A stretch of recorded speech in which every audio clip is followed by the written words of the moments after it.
ஈஸ்டர்னு சொல்லப்படுகிறது. வேற ஒன்றும் அதுக்கு வேதத்தின்படி பார்க்க முடியாது.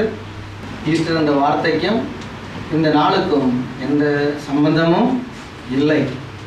கிழக்கிலிருந்து சதர்ன் ஸ்டார் ஒன்று இருக்குது, அதை பற்றி தெரியுமா உங்களுக்கு? சதர்ன் ஸ்டார் ஒன்று இருக்குது. இந்த சீசன், இந்த பெசகா சீசன் வந்த உடனே நீங்கள் தெற்கு பாகத்தை பார்த்தால் அங்கே ஒரு சிலுவை இப்படி நிற்கிற மாதிரி தெரியும். ஈஸ்டர் அன்னைக்கு பார்த்தா அந்த சிலுவை ஸ்ட்ரைட்டாக இருக்கிற மாதிரி தெரியும். 4 ஸ்டார்ஸ் அந்த 40 டேஸில் அது இப்படி வந்து நிற்கும். இதெல்லாம் கான்சலேஷனுடைய மாற்றங்கள். அதை என்ன பண்ணிட்டாங்க, அந்த காலத்தில் இருந்த கிரேக்கர்கள் அது கிறிஸ்துக்கள் வந்த உடனே கிறிஸ்டியானிட்டியாக அதை மாற்றியாச்சு. சரி, இப்போது ஈஸ்டரை பற்றி, அதாவது கர்த்தருடைய இந்த நாளில் அவர் உயிர்த்தெழுந்த அநேக விஷயங்கள் நாம் இந்த வேதமே போதிக்கிறது அந்த விஷயம்தான். ஆனால் கொஞ்ச நேரத்துக்காக நாம் பார்ப்போம். வித்தியாசமாக உங்களுக்கு தெரிஞ்ச விஷயமே, ஆனால் ஈஸ்டர் சம்பந்தப்பட்டு பார்க்கும் பொழுது அந்த வசனத்தை நாம் பார்க்கலாம். 1 கொரிந்தியர் 15ஆம் அதிகாரத்தினுடைய 21 மற்றும் 22. மனுஷனால் மரணம் உண்டானபடியால் மனுஷனால் மரித்தோரின் உயிர்த்தெழுதலும் உண்டாயிற்று. ஆதாம் முதல் எல்லோரும் மரிக்கிறது போல கிறிஸ்துவுக்குள் எல்லோரும் உயிர்ப்பிக்கப்படுவார்கள். இதுதான் ஈஸ்டர்னுடைய, இந்த இயேசு கிறிஸ்து உயிர்த்தெழுந்த இந்த நல்ல நாள், இந்த திருநாள் என்று உலகமெல்லாம் கொண்டாடுகின்ற இந்த நாளுடைய முக்கியமான விஷயமே என்னதுன்னு கேட்டீங்கன்னா, நாமே இதை ஏன் நாம் கொண்டாட வேண்டும்? இந்த ஒரு நாளில் நம் வாழ்நாள் முழுவதும் நாம் இதை கொண்டாட வேண்டும். அதற்கு வேண்டிய காரணமே, ஆதாம் முதல் எல்லாரும் மரித்திருக்கிறது போல. இப்போ சட்டம் பாருங்க, ஒருவன் செய்த பாவம் தலைமுறை தலைமுறையாக தொடர்ந்து கொண்டே வருகிறது. அப்போ ஆதாம் முதல் எல்லாரும் மரித்திருக்கு. அப்போ ஆதாம் என்னென்ன செய்தார்னோ அதெல்லாம் அந்த அடுத்த தலைமுறை, அதுக்கு அடுத்த தலைமுறை செய்து கொண்டே வருகிறார் என்று தான் வேதம் சொல்லுகிறது. அப்போ ஆதாம் மரிச்சாச்சு. அப்போ ஆதாமுடைய பிள்ளைகள் எல்லாரும் அதே போல வந்து கொண்டிருந்தார்கள். இப்போ மரித்தார் என்றதுக்கு என்ன அர்த்தம்? சரீரத்திலிருந்து ஜீவன் போகிறதும் மரணம் தான். அங்கு இங்கே சொல்லப்பட்டிருக்கின்ற அந்த மரணம் தேவனை விட்டு பிரிந்து போகின்ற அந்த செயல். ஆதாம் முதல் இயேசு கிறிஸ்து உயிர்த்தெழுந்திருக்கின்ற அந்த நாள் வரைக்கும் தேவனுக்கும் மனுஷனுக்கும் சொந்தமான எந்த தொடர்பும் இல்லை. அதனால தான் சொல்லப்படுகிறது, ஜீசஸ் கிரைஸ்ட் ஏ பர்சனல் சேவியர், சொந்த ரட்சகர், சொந்தமான தொடர்பு. அது வரைக்கும் அந்த சொந்தமான தொடர்பு இல்லை. கூட்டத்துக்கு தான் தொடர்பு இருந்தது.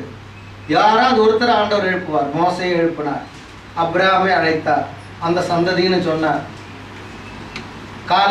ஒவ்வொரு காலத்தில் சாமுவேல் அழைத்தார், தீர்க்கதரிசி ஆக்கினார். இப்படி ஒவ்வொருத்தரையா அழைத்தாரே தவிர ஒவ்வொரு மனுஷனுக்கும் டைரக்டான நேரடியான தொடர்பு தேவனோடு இல்லாது இருந்தது.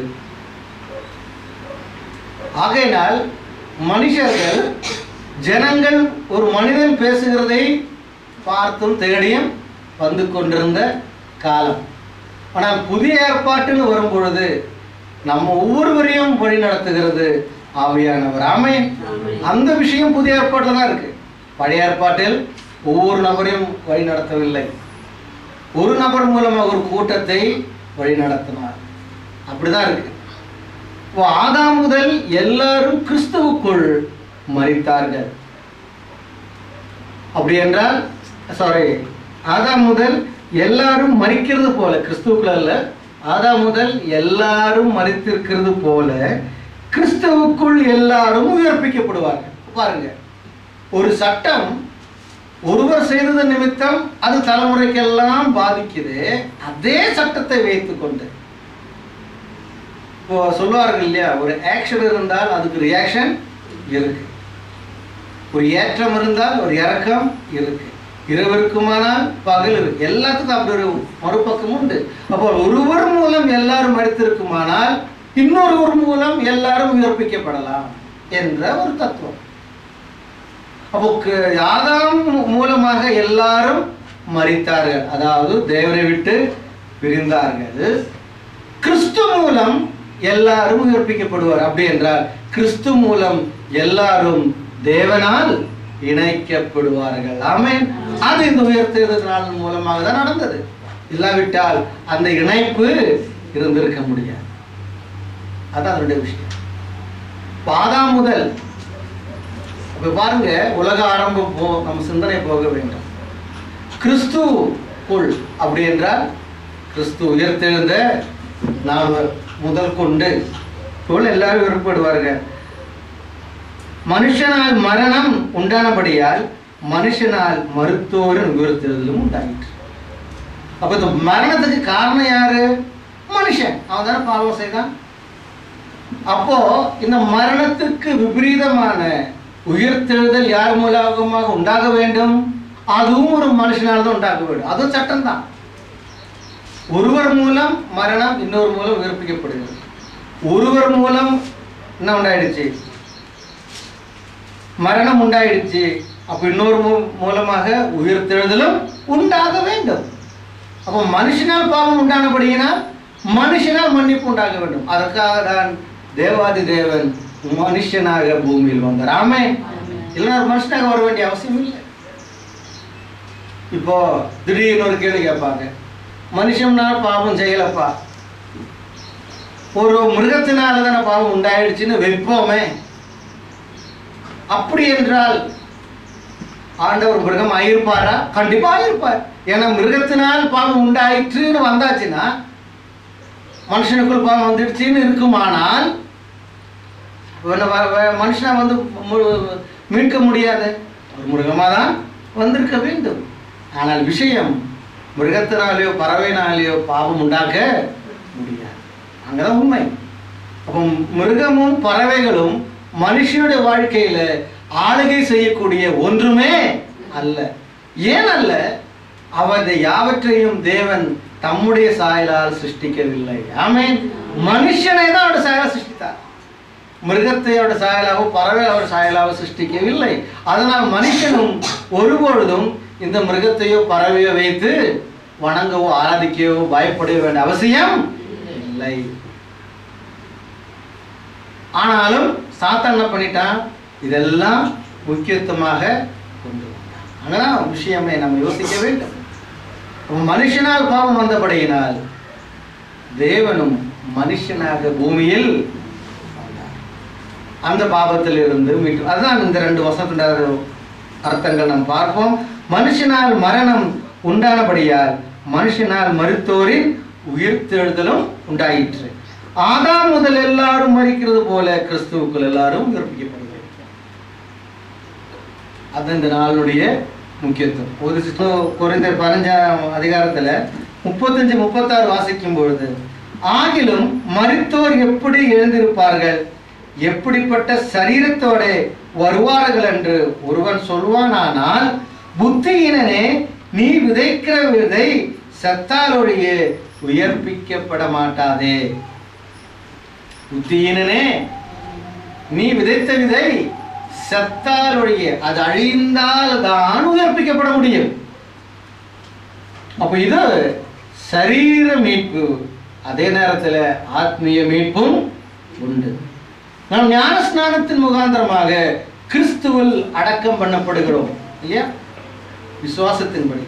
அதே விசுவாசத்தின்படி உயிர்த்தெழுந்தவராக கிறிஸ்துவில் இணைக்கப்படுகிறோம். அதே விஷயம் கர்த்தர் வானமேகத்தில் வருகின்ற நாட்களில் சரீர பிரகாரமாக மரித்து அடக்கம் பண்ணப்பட்ட நாம் மறுபடியும் உயிர்த்தெழுந்திருக்கிறோம். அந்த சாயலுக்குள் நாம் கடந்து வருகிறோம். அதற்கு ஒப்பானையாக தான் கிறிஸ்துவும் நமக்குள் அதை செய்யும்படிக்கு அவர் உயர்த்தெழுந்தார். ஒருவேளை அவர் உயர்த்தெழாவிட்டால் நாம் விசுவாசிகளாக இருப்பது பிரயோஜனமே. அதுக்கு பாருங்க, மற்ற மதங்கள்ல பார்த்தாச்சுன்னா அவர்களுடைய தேவர்கள் ஒரு பொழுதும் சாக மாட்டார்கள். சத்த சரித்திரம் இருக்க பாருங்க. இல்லை, காணாம போனார்கள், இல்லைன்னா மாயமா போனாங்க, மறுரூபமானாங்க, இப்படிதான் சொல்லியிருப்பாங்களே தவிர ஒரு மனிதன் சாவது போல், செத்து அடக்கம் பண்ணப்படுவது போல், அடக்கம் பண்ணப்பட்டு மறுபடியும் உயிரோட வருவது போல் உயிரோட வந்த எந்த தேவனும் இல்லை. அல்லேலூயா. நம் தேவன் தான் அப்படி இருக்கு. மற்றவங்க எல்லாம் சொல்லி இருக்காங்க, நெருப்புல குதிச்சாங்கன்னா அப்படியே போயிட்டாங்க, சமாதி ஆயிட்டாங்க. ஏன்னா அவர்களுக்கு தொடர்ந்து இந்த கதையை கொண்டு போக முடியாது. அப்படியே போனாங்களா அப்படியே போச்சா, இப்படி வந்தாங்களா இப்படி போச்சா, இப்படி ஒவ்வொரு கதையா உண்டாக்குறாங்க. மனிதனாக வந்த மனிதனுக்காக எல்லாவற்றையும் செய்து ஒரு மனிதன் சாவது போலயே சத்து. மனிதனை பார், உன்னாலும் இது உயிர்த்தெழுந்திருக்க முடியும் என்று உயிர்த்தெழுந்திருச்சு காண்பித்தவர் நம் இயேசு. ஆமே, வேற யாரும் இல்லை. அதனால சொல்லப்பட்டிருக்கு, மதியனே இதை கேட்கும் பொழுது புத்தி இல்லாதவனே நீ யோசித்து பார். நான் விதை விதைக்கிறோம், எல்லாருக்கும் தெரிஞ்ச விஷயம் இல்லையா? உலகத்துல தெரியாத வினை இல்லை. நெல்லை விதைக்கிறோம், அந்த செடி வந்த பிறகு தேடி பாருங்க, அங்க நெல் இருக்கா? இல்லை, அது அழிஞ்சு இருக்கும். ஆனால் வேறு போய் செடியாகி கொடியாகி அதுக்கு வேண்டிய கனி கொடுக்குது. அதே போலதான் ஒருவன் கிறிஸ்துவுக்குள் மரிக்கும் பொழுது பழைய எல்லாவற்றையும் என்ன செய்யப்படுது? அழித்து புது சிருஷ்டியா பூமியில் வாழ்கிறான்.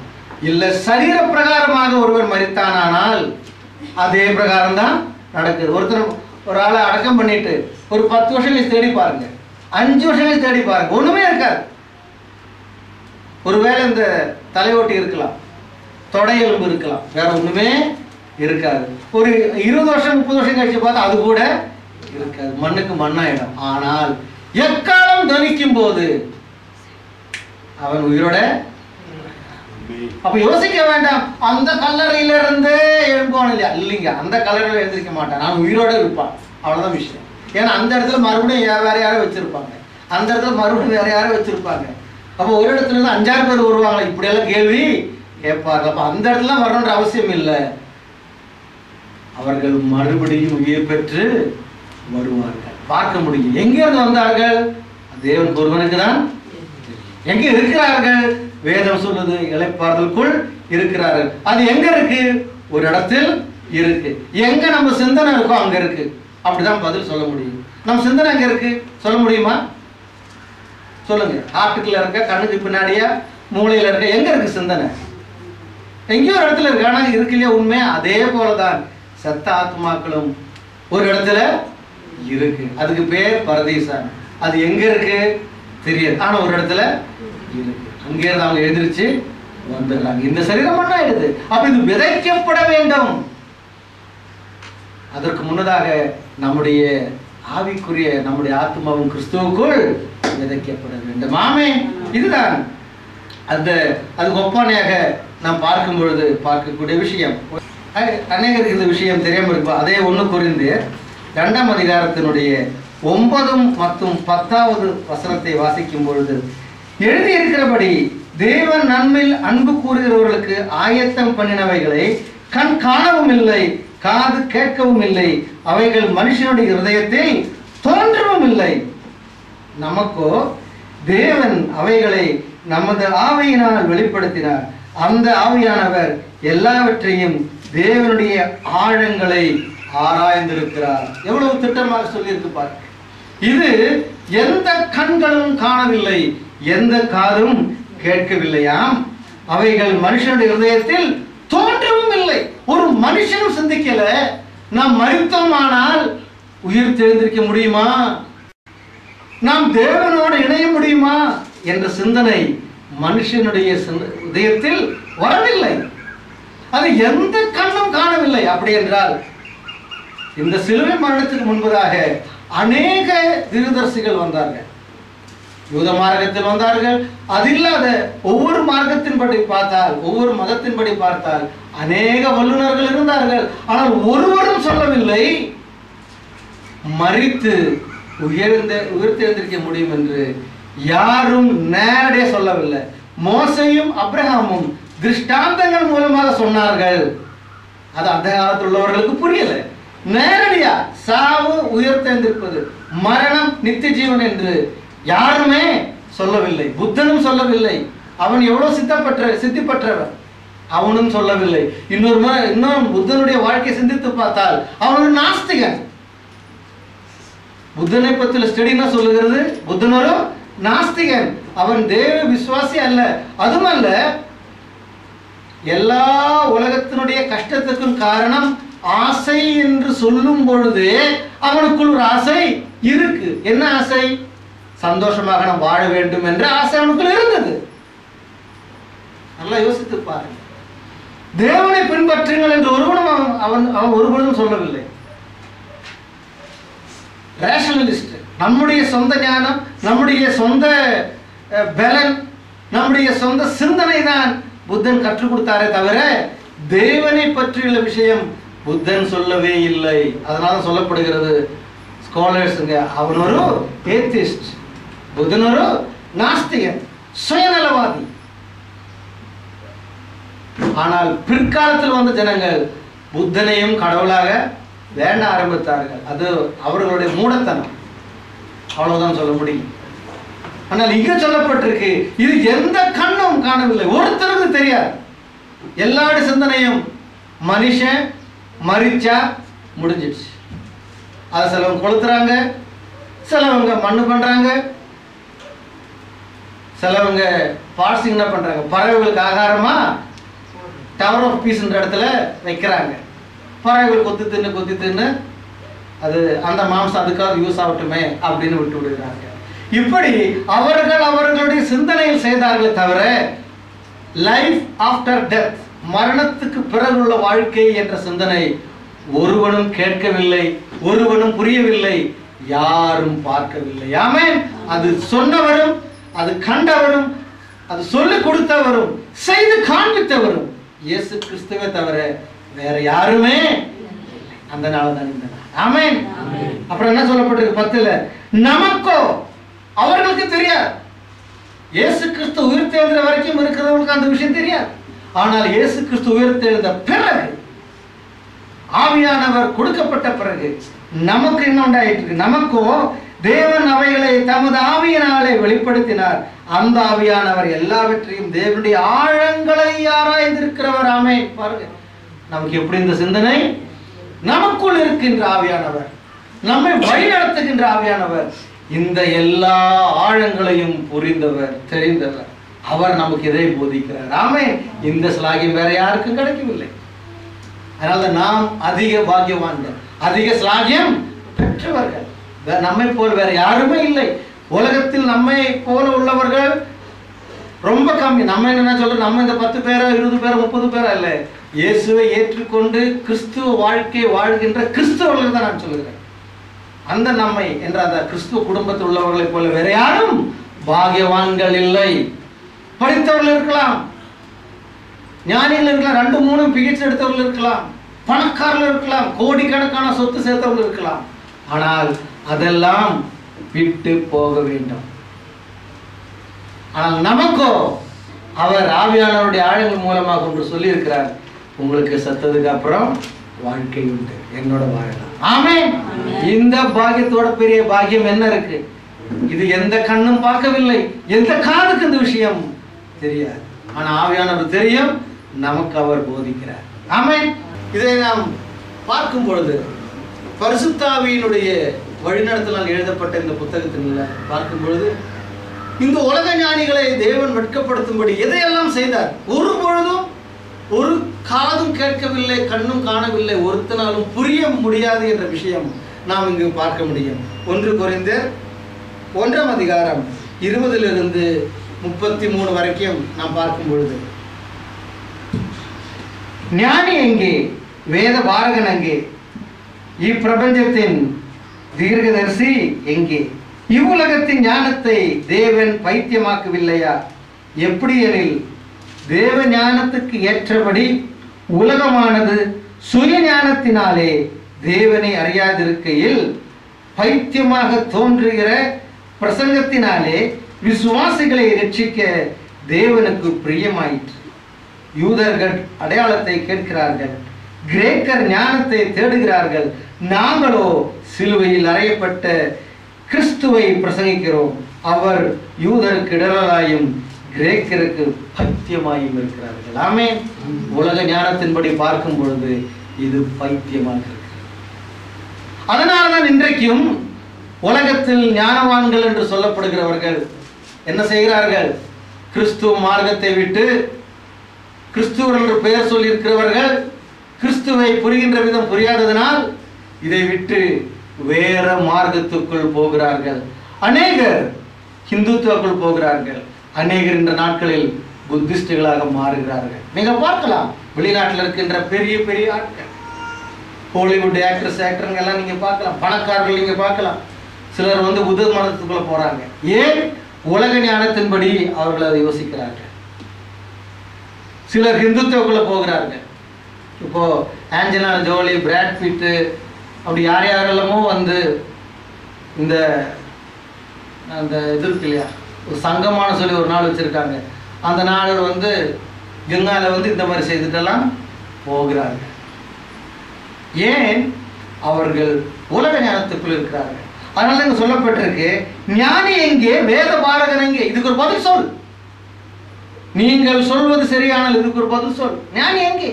எங்கே வேத பாரகன்? ஏனென்றால் எல்லா வேதத்திலையும் இது சொல்லப்பட்டிருக்கு உயிர்த்தெழுந்திருக்கின்ற விஷயத்தை பற்றி.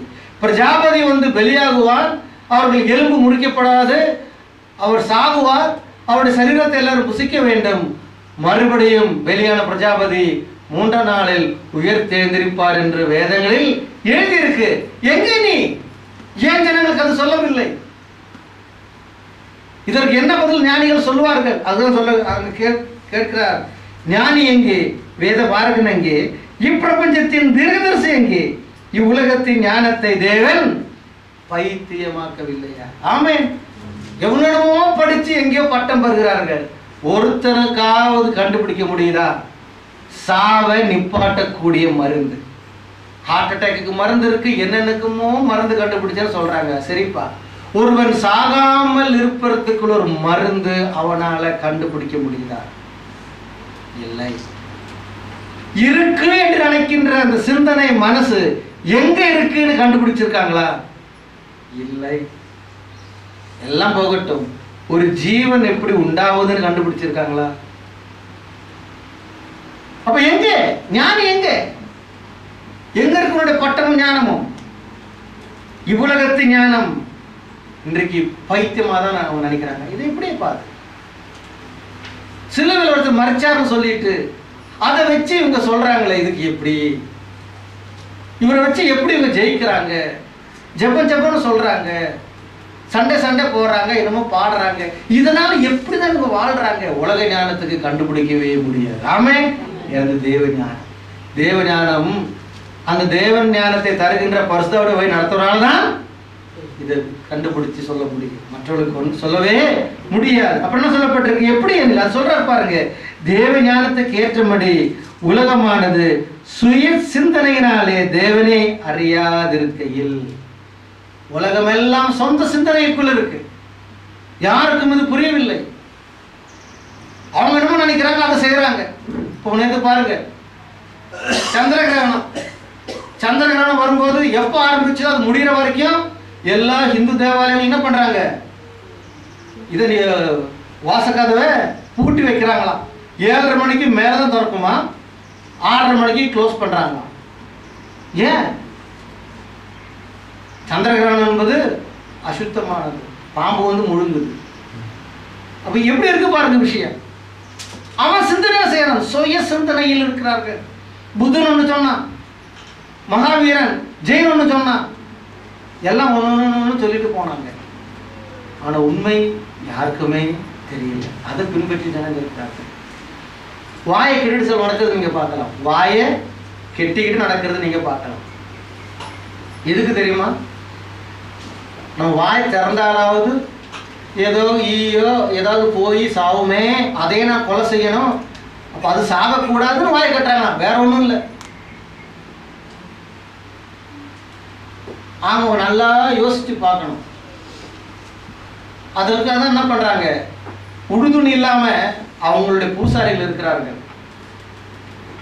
ஏன்? அந்த துணி செய்வது செடியினுடைய அந்த அத்தியில இருக்குது இல்லையா? அப்ப அந்த செடியை நம்ம நோவடிக்கிறோம். அப்ப எனக்கு அந்த துணியும் வேண்டாம், ஒன்றும் வேண்டாம். ஆனா நீ சாப்பிடாம இருக்கிறியா? நெய்யிலேயே அபிஷேகம் பண்றிய, பாலிலேயே அபிஷேகம் பண்றிய, அது ஒரு மிருகத்தினுடைய ரத்தத்திலிருந்து வருது தானே. அப்ப அதை நீ குடிக்கலாமா? பாருங்க, சாப்பிடுற கோதுமை அது ஒரு செடியில இருந்து எடுக்கும் போது அந்த செடிக்கு வலிக்கலையா?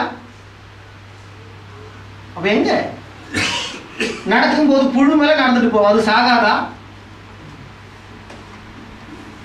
வாய்க்குள்ளதான் புழு பூச்சி போகுமா? இது சாகாதா? இப்படி எதுவுமே சிந்திக்காமல் ஒரு சிலரை பேசி அதை கடைபிடித்துட்டு போகிறார்கள் ஜனங்கள். அவ்வளவுதான்.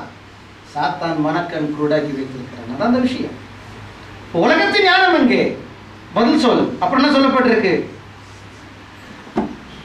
தேவனை அவங்க யாரும் தேவனை அறிவில்லையா? பைத்தியமாக தோன்றுகிற பிரசங்கத்தினாலே விசுவாசிகளை ரட்சிக்க தேவனுக்கு பிரியமாயிற்று. ஆமென். பிரசங்கம் கேட்டா பைத்தியமா இருக்கும். யாராவது ஒருத்தர் சிலுவையில கொன்னாங்களா, ரத்தம் சிந்தாச்சா, அவர் உயிர் வந்தாச்சா, அவர் பின்பற்றுங்க. உலக ஞானிக்கு கேட்கும் போது பைத்தியமா இருக்கும். ஆனால் தேவன் அதுதான் ரட்சிப்புகளை வழியாக வச்சார். உனக்கு பைத்தியமா இருக்கலாம், ஆனால் தேவன் அதுதான் வழியாக வைத்தார். இப்ப யூதர்களை பத்தி பேசுறது. யூதர்களுக்கு அடையாளங்கள் கேட்கிறார் இல்லையா? யூதர்கள் மட்டுமல்ல அடையாளத்தை கேட்கிறது. ஏன் யூதர் மட்டும் குத்தம் சொல்லணும்? இன்னைக்கு இருக்கிற விசுவாசின்னு சொல்றவனுக்கும் அடையாளம் தேவை இருக்கா இல்லையா? இப்போ என்ன சொல்றான்? கை வச்ச தடார்னு விழணும், அதான் அவனுக்குள்ள அடையாளம். இவனும் அடையாளத்தை தான் கேட்கிறான்.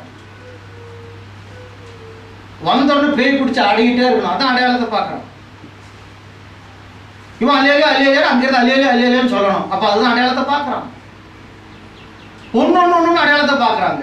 இப்படி செஞ்சா அப்படி, அப்படி செஞ்சா இப்படி. இப்ப யூதர்கள் மட்டுமல்ல, விசுவாசிகள் சொல்லுகின்ற இவர்களும் அடையாளத்தை தான் பார்க்கிறார்கள்.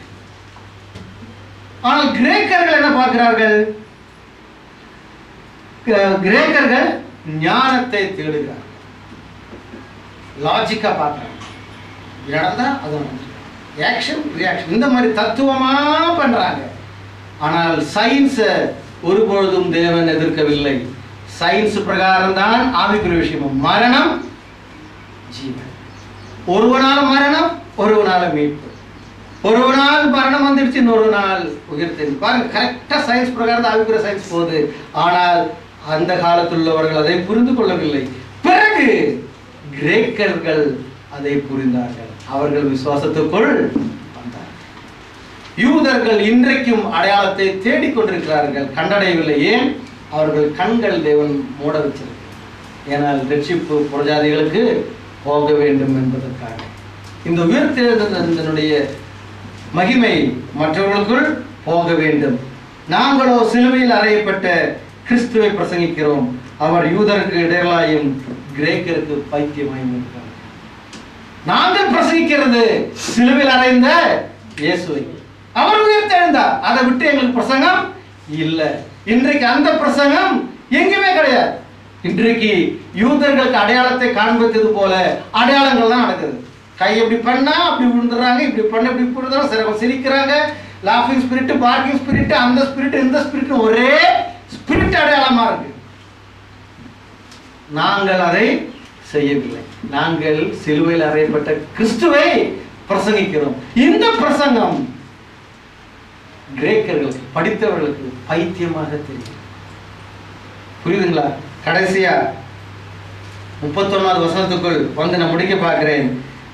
அவரே தேவனால் நமக்கு ஞானமும் நீதியும் பரிசுத்தமுமாய் இருக்கிறார். 30வது வசனத்திலிருந்து, அந்தபடி நீங்கள் அவராலே கிறிஸ்து இயேசுக்குட்பட்டிருக்கிறீர்கள், எழுதியிருக்கிறபடி மேன்மை பாராட்டுகிறவன் கர்த்தருக்கே மேன்மை பாராட்ட கடவனாக. அதான் நீ மேன்மை பாராட்டுவானால் உயிர்த்தெழுந்த கிறிஸ்துவுக்கு நீ மேன்மை பாராட்டு.